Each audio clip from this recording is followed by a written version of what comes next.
Mark, 61% of the respondents to the ERMIC survey mentioned that they expect a geopolitical risk to increase significantly in complexity and be harder to manage over the next 3 years. How do you see the role of threat monitoring in supporting security and risk managers dealing with these risks in the future? Well, threat monitoring programs are of vital importance to organizations.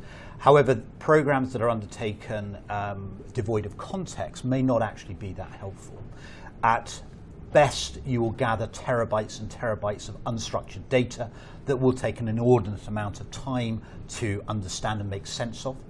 At absolute the worst case, stuck within that information are key pieces of data that you as an organization need to make decisions. So my advice in structuring these programs is to understand the threats that you face as an organization and be able to contextualize those into risks as they apply to your organization.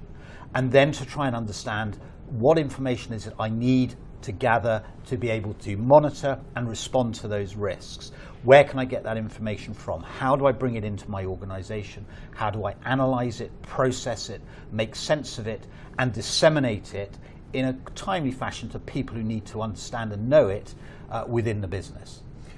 And I think that brings an important point when you talk about dissemination to various people across the business. Does that mean that we should expect threat monitoring programs to essentially vary based on the stakeholders that we're addressing from a CEO? It must do, yes, it must do. You must tailor those programs, because the sorts of information that a chief executive might wish to know will be very different perhaps to a site manager, a local security manager, or somebody else within one of the other business units.